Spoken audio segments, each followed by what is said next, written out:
ഒറ്റ കൈ കൊണ്ട് ഈ ഇതിൻ്റെ അടിയിലേക്ക് ഇങ്ങനെ കൈ അങ്ങോട്ട് ഇട്ട് ഇതങ്ങ് പൊക്കി അവരിൽ വന്നു ചേർന്നിട്ടുള്ളതായിട്ടുള്ള ആ ദുരാത്മാവിനെ ഉണർത്താൻ ഞാൻ ശ്രമിച്ചു. അത് ഉണർന്നു എന്നുള്ളതാണ് വാസ്തവം. പെട്ടെന്ന് അവരുടെ സ്വഭാവം മാറി. ഞാൻ പിന്നെ പറയുന്നത് എന്താണെന്നൊന്നും എനിക്ക് യാതൊന്നും അറിയില്ല. എനിക്കെതിരെ ആഭിചാര പ്രയോഗങ്ങൾ പലപ്പോഴായിട്ട് പലരും നടത്തിയിട്ടുണ്ട്. ഈ ഒരു പ്രതിഭാസം വേറെ പല സ്ഥലത്തും ഉണ്ടായിട്ടുണ്ട്, കണ്ടിട്ടുണ്ട്. പ്രതിഷ്ഠകൾ ഇപ്പോൾ ഉണ്ട് താനും. അതിനെ ദുഷ്ടമായ രീതിയിൽ ഉപാസിക്കുകയും വരുതിയിലാക്കുകയും ആ മന്ത്രമൂർത്തിയെ കൊണ്ട് പല ദ്രോഹങ്ങളും മറ്റുള്ളവർക്ക് ചെയ്യാൻ തക്കവണ്ണം ചെയ്യുമ്പോഴാണ് ഇതൊക്കെ ദുഷ്ടമൂർത്തികളായിട്ട് മാറുന്നത്. ഒരുപാട് ആവാഹനങ്ങൾ എന്തായാലും നടന്നിട്ടുണ്ടാവില്ലേ? അപ്പൊ അതില് തന്നെ വ്യത്യസ്തത ഉണ്ടാവില്ലേ? ഇപ്പോ നമ്മൾ ആവാഹനം ചെയ്യുന്ന സമയത്ത് തന്നെ ഈ കമ്പാരിറ്റീവ്ലി നോക്കുകയാണെങ്കിൽ ഒരു ഡിഫറൻസ് തോന്നിയ അല്ലെങ്കിൽ കുറച്ചുകൂടെ ശക്തി വേണ്ടതായിട്ടുള്ള ശക്തി കൂടിയ മന്ത്രം ഉപയോഗിക്കേണ്ട പലപ്പോഴും ഉണ്ട്. വ്യക്തികളെ ബാധിച്ചിരിക്കുന്നതായിട്ടുള്ള പല ഗ്രഹങ്ങളുമുണ്ട്. ബാധ്യഗ്രഹങ്ങൾ എന്നാണ് പറയുക പൊതുവെ. അതുതന്നെ പല ശക്തിവിശേഷങ്ങളുണ്ട്. അത് യക്ഷിയോ പ്രേതമോ മാത്രമായിരിക്കണം എന്നില്ല. അനവധി തരത്തിലുള്ള ഇത് നമ്മളെ ബാധിക്കാവുന്നതാണ്. അത് നമ്മുടെ ശരീരത്തിലും മനസ്സിലും ചേഞ്ചസ് ഉണ്ടാക്കും. അങ്ങനെയുള്ള ബാധ്യഗ്രഹങ്ങളെ കൊണ്ട് അത് പലപ്പോഴും നമുക്ക് സാധാരണ വ്യവഹാരത്തിൽ നിന്ന് വിട്ട് ഭ്രാന്തമായ രീതിയിലൊക്കെ കാണിക്കാറുണ്ട് ചില ആൾക്കാരൊക്കെ.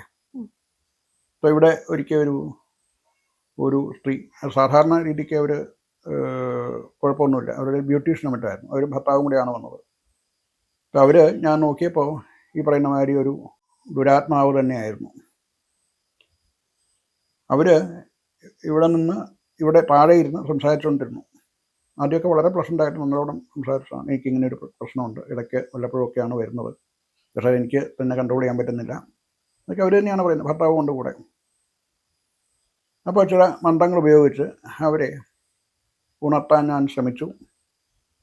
അവരിൽ വന്നു ചേർന്നിട്ടുള്ളതായിട്ടുള്ള ആ ദുരാത്മാവിനെ ഉണർത്താൻ ഞാൻ ശ്രമിച്ചു. അത് ഉണർന്നു എന്നുള്ളതാണ് വാസ്തവം. പെട്ടെന്ന് അവരുടെ സ്വഭാവം മാറി. അവർ അങ്ങ് അത് ഭയങ്കരമായിട്ട് വയലൻ്റായി. എന്ന് മാത്രമല്ല, ഒറ്റ കൈ കൊണ്ട് ഇതിൻ്റെ അടിയിലേക്ക് ഇങ്ങനെ കൈ അങ്ങോട്ട് ഇട്ട് ഇതങ്ങ് പൊക്കി. ഈ സാധനം ഇത് നമ്മൾ 4 പേര് പിടിച്ച് വേണം പൊക്കാൻ, അത്രയും നല്ല വെയിറ്റുള്ളതാണ്. ഒറ്റ കൈ കൊണ്ട് ഇതങ്ങ് പൊക്കി. ഞാൻ ഒരല്പം പേടിച്ചു പോയി, ഞാൻ ഇല്ലെല്ലാം പിന്നെ താഴെ വീണ് പൊട്ടിയാലോ എന്നുള്ളത് കൊണ്ട്. അല്ല, അപ്പോൾ അവിടെ ഉപയോഗിക്കേണ്ട മന്ത്രം എന്താണോ ആ മന്ത്രം ഉപയോഗിച്ച് അതിനെ അടക്കാനും സാധിക്കും. പിന്നീട് ക്രിയ ചെയ്ത് പൂർണ്ണമായിട്ട് മാറ്റാനും സാധിക്കും, ചെയ്തിട്ടുണ്ട്. ഒരിക്കലും ഇവിടെ ഒരു ജയിലറാണ് ആ ലേഡി, പോലീസാണ്. അവരും ഇതുപോലെ പറഞ്ഞ് വന്നിട്ടുണ്ട്. അവരുടെ കംപ്ലൈൻറ്റ് ഇതാണ്, എനിക്കിങ്ങനെ ചില സമയത്ത് ഞാൻ അറിയാതെ വേറൊരു അവസ്ഥയിലേക്ക് പോകണം, ഞാൻ പിന്നെ പറയുന്നത് എന്താണെന്നൊന്നും എനിക്ക് യാതൊന്നും അറിയില്ല. അവിടെ ഈ പറഞ്ഞ മാതിരി ഇതുപോലെ എന്തോ ബാധയാണ്. അവരെയും അവിടെ ഇരുത്തി ആവാഹിക്കുന്ന സമയത്ത് പെട്ടെന്ന് അത് ഉണർന്നു. പിന്നെ അവരുടെ സംസാരമൊക്കെ വേറെ ലെവലിലായിരുന്നു. എന്നെ എടാ പോടാ എന്നൊക്കെയാണ് പിന്നെ വിളിച്ചുകൊണ്ടിരുന്നത്.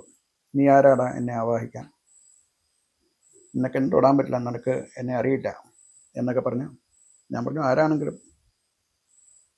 വിഷയമില്ല, എനിക്ക് നിങ്ങളെ ഇവിടുന്ന് മാറ്റിയേ പറ്റുള്ളൂ, നിങ്ങൾക്ക് ധൈര്യം ഉണ്ടെങ്കിൽ ചെയ്യുക. പിന്നെ അങ്ങനെ വെല്ലുവിളികളാണ്. പിന്നെ ഞാൻ പറഞ്ഞു, എനിക്ക് മാറിയില്ല എന്നുണ്ടെങ്കിൽ വെട്ടി മാറ്റേണ്ടതായിട്ട് വരും, എന്നാ ധൈര്യം ഉണ്ടെങ്കിൽ വെട്ട്. ഞാൻ ഉടനെ അവിടെ മുകളിൽ വാളെടുപ്പുണ്ട്, വാളൊക്കെ എടുത്ത് നടുമറ്റത്തേക്ക് വെട്ടുന്ന പോലെ ഓങ്ങിക്കൊണ്ട് ചാടി. എന്നാൽ എന്നെ വെട്ടെന്നൊക്കെ ഞാൻ പറഞ്ഞുകൊണ്ട് പെട്ടെന്ന് ഫെയിൻ്റായിട്ട് പോവുകയും ചെയ്തു. നിന്നു, അവർ തറയിൽ താഴെ വീണു. അതോടുകൂടി അത് വിട്ടു പോവുകയും ചെയ്തു. ഇവിടെ ഈ വാളൊക്കെ കാണിക്കാൻ വേണ്ടിയിട്ട് മാത്രമാണ്. വാളിലേക്ക് ഒരു മന്ത്രം ആണ് നമ്മൾ പ്രയോഗിക്കുന്നത്, വാളിൽ കൂടെ. ബാക്കിയൊക്കെ പ്രകടനമാണ്. സ്വയം ബോധ്യമാവണമെങ്കിൽ ഇപ്പോൾ നിങ്ങളുടെ മുമ്പിൽ വന്നിരുന്നപ്പോൾ ഞാനൊരു കവണിയൊക്കെ ഇട്ടു. ഒരു പ്രസൻറ്റബിൾ ഫോം ആകണമല്ലോ എന്ന് വിചാരിച്ചാണ് ഒരു കവണിയൊക്കെ ഇട്ടത്. അല്ലെങ്കിൽ ഞാൻ ഇങ്ങനെയല്ലല്ലോ ഇരുന്നത്. ആ ഒരു ആംബിയൻസിന് വേണ്ടിയിട്ട് ഞാനിത് എടുത്തിട്ടതാണ്. അല്ലെങ്കിൽ എന്നെ കാണുന്ന നിങ്ങൾ ഒരു പക്ഷേ ഇതൊക്കെ മീഡിയയിൽ കാണിക്കുമ്പോൾ എന്നെ കാണുമ്പോൾ ഒരു അരോചകത്വം, ഞാൻ വെറുതെ ഒരു ഓട്ട് വിട്ടുകൊണ്ടാണ് ഇരിക്കുന്നത് എന്നുണ്ടെങ്കിൽ ഒരു അരോചകമായിരിക്കുമല്ലോ എന്ന് വിചാരിച്ചിട്ടു എന്ന് മാത്രമേ ഉള്ളൂ. അതായത് ഈ കവണിയിൽ കൂടെ ഒരു വസ്തുവും പുറത്തേക്ക് വരുന്നില്ല എന്ന് പറയുന്ന പോലെ വാള് അവിടെ എടുക്കുന്നത് മന്ത്രപ്രയോഗത്തിന് വേണ്ടിയിട്ടാണ്. അവിടെ അത് ചെയ്തു. അവർ ഫെയിൻറ്റ് ചെയ്ത് വീണു. പിന്നെ അവർക്കത് ഇട്ടുണ്ടായി അതിൻ്റെ ബാക്കി ക്രിയകൾ ചെയ്യണം എന്നൊക്കെ ചെയ്തു. എന്തായാലും അവർ രക്ഷപ്പെട്ടു. പിന്നീട് അതൊന്നും സംഭവിച്ചില്ല. ഇങ്ങനെയുള്ള ഒരുപാട് കാര്യങ്ങളിലൂടെ നടക്കുന്നുണ്ട്. ഈ ആവാഹിക്കുന്ന ദുരാത്മാക്കള് പിന്നെ അവിടെ കഴിഞ്ഞു. അവര് ആ ആവാഹിക്കുന്ന ദുരാത്മാക്കൾ ഉണ്ടല്ലോ, അതവിടെ കഴിഞ്ഞു. അതിനുശേഷം പിന്നീട് അതിന് മറ്റൊരു ദേഹത്തേക്ക് പ്രവേശിക്കാനൊന്നും സാധിക്കും. പറ്റും. അങ്ങനെയുള്ളതും ഉണ്ട്. പറ്റും. ടോട്ടലായിട്ട് അതിനെ ഈ ഈ ഈ ഒരു എൻവയോൺമെൻറ്റിൽ നിന്ന് വിടുന്ന രീതിയുണ്ട്. ചിലപ്പോൾ അത് പൂർണ്ണമായിട്ട് സംഭവിക്കില്ല, പിന്നെയും എക്സിസ്റ്റ് ചെയ്യും. അപ്പൊ അവരിൽ തന്നെ തിരിച്ച് പ്രവേശിക്കാൻ പറ്റുമോ? അത് സാധാരണഗതിക്ക് പറ്റാറില്ല. ചിലപ്പോൾ അങ്ങനെ ഉണ്ടായില്ല എന്ന് പറയാൻ പറ്റില്ല. അങ്ങനെ ഉണ്ടായേക്കാം. അങ്ങനത്തെ അത് നമ്മൾ റിസപ്റ്റബിൾ ആകുമ്പോഴാണ് ഇതൊക്കെ നമ്മളിലേക്ക് വന്ന് പ്രവേശിക്കുന്നത്. നമുക്ക് വേണ്ടത്ര മാനസികവും ഒക്കെയുള്ള ശക്തി ഉണ്ടെന്നുണ്ടെങ്കിൽ ഇതൊന്നും നമ്മളിലേക്ക് അധികം വീശില്ല. സാഹചര്യങ്ങളും ഇപ്പം നമുക്ക് തന്നെ രോഗങ്ങൾ വരുന്നത് എങ്ങനെയാണ്? ഒരേ സമയം ഇപ്പോൾ കൊറോണ വൈറസ് വന്നു. ഒരു വീട്ടിൽ 5 പേരുണ്ട്. അതിൽ 2 പേർക്ക് കൊറോണ വൈറസ് ആക്ടിവേറ്റഡ് ആയി, അവർ അഫക്റ്റ് ചെയ്തു, പനിയായി. എന്നാൽ ബാക്കി 3 പേർക്ക് വന്നില്ല. എന്തുകൊണ്ട് വന്നില്ല? എല്ലാവരും ഒരേപോലെ ജീവിച്ചു, ഒരേ സ്ഥലത്ത് ജീവിച്ചു, ഒരുപോലെ ഭക്ഷണം കഴിച്ചു. മറ്റ് 3 പേർക്ക് വന്നില്ല. കാരണം എന്താ? അവരുടെ ശരീരം അത് റിസപ്റ്റീവ് അല്ലായിരുന്നു. അഥവാ അവർക്ക് ആ സമയത്തെങ്കിലും അതിനെ ചെറുത്തു നിൽക്കാൻ തക്കാനുള്ള ഇമ്മ്യൂണിറ്റി ഉണ്ടായിരുന്നു ആ ഒരു സമയത്തെങ്കിലും. അതുകൊണ്ട് വന്നില്ല എന്ന് പറയുന്ന പോലെ ഉള്ളൂ. ഭയം ഉടലെടുക്കുമ്പോഴാണ് മനുഷ്യൻ ജനിക്കുന്ന പോലും ഭയത്തോടു കൂടിയാണ്, അല്ലേ? കുട്ടി കരയുന്ന എന്താണ്? കരയുന്ന ഭയം കൊണ്ടാണ്. അത്രയും നാളും വളരെ സുഖകരമായിട്ട് ഒരു അവസ്ഥയിലിരിക്കുകയാണ് ഗർഭപാത്രത്തിൽ. അതിന് വേണ്ടതൊക്കെ കിട്ടുന്നു, ഭക്ഷണം കഴിക്കുന്നു, ശ്വസിക്കുന്നു. ഇതൊക്കെ അമ്മ പ്രൊവൈഡ് ചെയ്യുകയാണ്. ആഹാര, നിഹാര, ശ്വസന അടിസ്ഥാന സൗകര്യങ്ങളൊക്കെയും അവിടെ കിട്ടുന്നുണ്ട്. അവിടെ വളരെ സുഖകരമായിട്ടിരിക്കുന്ന ഒരവസ്ഥയിൽ നിന്ന് എങ്ങോട്ടൊന്നില്ലാത്ത ഒരു അവസ്ഥയിലേക്ക് തള്ളി പുറത്തേക്ക് പോവുകയാണ്. നമ്മൾ സ്പേസിലേക്ക് കൊണ്ടുവിടുന്ന പോലെ നമ്മളിപ്പോൾ എവിടെ ഇരിക്കുന്നു, നമുക്ക് അടിസ്ഥാനമുണ്ട്, കാര്യങ്ങളൊക്കെ ഉണ്ട്. നമ്മളെ എടുത്ത് സ്പേസിൽ എവിടെയോ ഒരു 1000 kilometers away from this earth സ്പേസിലേക്ക് അങ്ങ് വിട്ടു കഴിഞ്ഞാൽ ഉണ്ടാകുന്ന ഒരവസ്ഥയുണ്ടല്ലോ, മനോവികാരങ്ങളുണ്ടല്ലോ, അതാണ് ആ കുട്ടിക്ക് ഉണ്ടാകുന്നത്. ഇവിടുത്തെ സ്ത്രീകളിൽ ആരുടെയെങ്കിലും ദേഹത്ത് ഇതേപോലെ പ്രവേശിച്ചിട്ടുണ്ടോ? ഇവിടുത്തെ സ്ത്രീകളുടെ ആരുടെയെങ്കിലും ശരീരത്തിൽ എന്തെങ്കിലും ബാധാപ്രവേശം ഉണ്ടായിട്ടുണ്ടോ എന്നാണ്, അല്ലേ? ഇല്ല, ഒന്നും പ്രവേശിച്ചിട്ടില്ല. ഇല്ല. അതെന്തുകൊണ്ട്? സംരക്ഷണം എന്തെങ്കിലും ഉള്ളതുകൊണ്ടാണോ? തീർച്ചയായിട്ടും അങ്ങനെയാണല്ലോ. ഇവിടെ അങ്ങനെയുള്ള ബാധകളൊക്കെ, ബാധ എന്ന് പൊതുവെ പറയാൻ പറ്റുള്ളൂ. അത് യക്ഷി എന്ന് മാത്രമായിട്ട് ചുരുക്കരുത്, അല്ലെങ്കിൽ രക്ഷസ് മാത്രമായിട്ട് ചുരുക്കരുത്. അനവധി തരത്തിലുള്ള ബാധകളാണുള്ളത്. അത് നമ്മളെ ആവേശിക്കുന്ന ചുരുങ്ങും. ഇങ്ങനെയുള്ള മന്ത്രോപാസനയും മറ്റൊക്കെ ചെയ്യുന്ന ആ വൈബുള്ള ഒരു കേന്ദ്രത്തിൽ അത് ചുരുങ്ങുന്നത്. പിന്നെ ഉണ്ടാകുമോ എന്ന് ചോദിച്ചാൽ തീർച്ചയായിട്ടും ഉണ്ടാവും. എനിക്കെതിരെ ആഭിചാര പ്രയോഗങ്ങൾ പലപ്പോഴായിട്ട് പലരും നടത്തിയിട്ടുണ്ട്. എനിക്കെതിരെ അത് ഒട്ടുമിക്കവാറും 90% ഇഫക്റ്റീവ് അല്ലാതെ ആയിട്ടുണ്ട്. എന്നാൽ എന്നെ അഫക്റ്റ് ചെയ്ത സമയം ഉണ്ടായിട്ടുണ്ടോ എന്ന് ചോദിച്ചാൽ ഉണ്ടായിട്ടുണ്ട്. ഒരു 2 വർഷങ്ങൾക്ക് മുൻപ് അങ്ങനെ ഒന്ന് സംഭവിച്ചിട്ടുണ്ട്. അതെനിക്ക് അറിയാം. അതിനുള്ള പ്രതിക്രിയകളൊക്കെ കുറച്ച് കാര്യമായിട്ട് തന്നെ പണ്ട് അങ്ങനെയൊക്കെ ഉണ്ടെന്ന് മനസ്സിലായാലും അങ്ങനെ കാര്യമായിട്ടൊന്നും ചെയ്യാറില്ല. ഇത്തവണ ഈ ലാസ്റ്റ് ടൈം ഒരു 2 വർഷം മുൻപ് സംഭവിച്ചപ്പോൾ വേണ്ടതായ പ്രതിക്രിയകളൊക്കെ എനിക്ക് തന്നെത്താൻ ഞാൻ മറ്റുള്ളവരുടെ സഹായത്തോടു കൂടി ചെയ്യുകയും അതിൽ നിന്ന് റിലീവ് ചെയ്യുകയും ചെയ്തിട്ടുണ്ട്. അപ്പോൾ ഈ ഒരു അനുഭവങ്ങൾ എന്ന് പറഞ്ഞു കഴിഞ്ഞാൽ അതിങ്ങനെ എനിക്ക് കേട്ട സമയത്ത് തോന്നിയത് നീണ്ടു കിടക്കുകയാണെന്നുള്ളത്. എന്നുവെച്ചാൽ നമുക്ക് ഒന്നിൽ പറഞ്ഞ് അല്ലെങ്കിൽ അതൊരു വിശദീകരണമാക്കി മാറ്റാൻ പറ്റില്ല.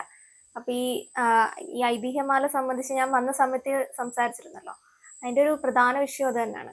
ഇപ്പം നീലിയെ പറ്റിയിട്ടുള്ള കഥകളാണെങ്കിലും ആ ഒരു കഥകൾക്ക് എപ്പോഴും ഒരു പൂർണ്ണത കിട്ടാതെ കൂടുതൽ അറിയാൻ വേണ്ടിയിട്ടാണ് ആൾക്കാർക്ക് എപ്പോഴും താല്പര്യം. ഇവിടെ വന്നപ്പോൾ നീലി എന്ന് പറയുന്നത് ഒരു സാധാരണ തലത്തിലേക്കാണ് കാണപ്പെടുന്നത്. ഒരു നീലി, ആ നീലിയെ ഈ നീലി എന്ന് പറഞ്ഞ ഉള്ള ഈ പറയുന്ന ഒരു ഉഗ്രമൂർത്തി എന്ന് പറയട്ടെ, ഉം. അത് അതിൻ്റെ ഒരു പ്രതിഭാസം ഈ പറയുന്ന ഇപ്പോൾ നമ്മൾ പറയുന്നത് മുഴുവനും ഈ കായംകുളം ആ ഭാഗത്തുള്ള ഒരു സ്ഥാനം കേന്ദ്രീകരിച്ചാണ്. എന്നാൽ ഇത് ഈ ഒരു പ്രതിഭാസം വേറെ പല സ്ഥലത്തും ഉണ്ടായിട്ടുണ്ട്, കണ്ടിട്ടുണ്ട്. പ്രതിഷ്ഠകൾ ഇപ്പോൾ ഉണ്ട് താനും അങ്ങനെയുള്ള. ഇപ്പോൾ ഇവിടെയാണ് പ്രധാനമായിട്ടുള്ളത് എന്ന് ഞാൻ പറഞ്ഞല്ലോ. അതല്ലാതെയും ചില സ്ഥലങ്ങളിലൊക്കെ അതിൻ്റെ പ്രതിഷ്ഠയൊക്കെ കണ്ടിട്ടുണ്ട്. അപ്പോൾ ഇതൊരു പ്രതിഭാസമായിട്ട് വേണം വിചാരിക്കാൻ. ഒരേ ഒരു സമയത്ത് ഒരു വൈയക്തികമായിട്ട് ഇപ്പോൾ ഒരു വ്യക്തിയെ കാണുന്ന പോലെ കാണാൻ പറ്റില്ല. ഒരു പ്രതിഭാസമാണ്. അത് can mate B manifested in different places എന്ന് വേണ്ടി വിചാരിക്കാൻ. അതുപോലെ തന്നെ ഇത് ഈ മൂർത്തിഭാവത്തിലേക്ക് നോക്കുകയാണെങ്കിൽ ഇത് കരിനീലി എന്നൊക്കെ പറയുന്ന നീലതാര എന്നോ നീലസരസ്വതി എന്നോ ഒക്കെ കുറച്ചുകൂടെ സംസ്കൃതവൽക്കരിച്ച് പറയുമ്പോൾ അങ്ങനെയൊക്കെ പറയാവുന്ന മൂർത്തി തന്നെയായിരിക്കണം. അതിനെ ദുഷ്ടമായ രീതിയിൽ ഉപാസിക്കുകയും വരുതിയിലാക്കുകയും ആ മന്ത്രമൂർത്തിയെ കൊണ്ട് പല ദ്രോഹങ്ങളും മറ്റുള്ളവർക്ക് ചെയ്യാൻ തക്കവണ്ണം ചെയ്യുമ്പോഴുമാണ് ഇതൊക്കെ ദുഷ്ടമൂർത്തികളായിട്ട് മാറുന്നത്. അല്ലെങ്കിൽ ഇതേ താര എന്ന് പറഞ്ഞാൽ ദശമഹാവിദ്യയിലൊന്നാണ് താര. അതിലെ നീലതാര അഥവാ നീല സരസ്വതി എന്നൊക്കെ പറഞ്ഞു കഴിഞ്ഞാൽ ഏറ്റവും ഉദാത്തമായ സങ്കല്പങ്ങളാണ് ആ മൂർത്തിയെ പറ്റിയൊക്കെയുള്ളത്.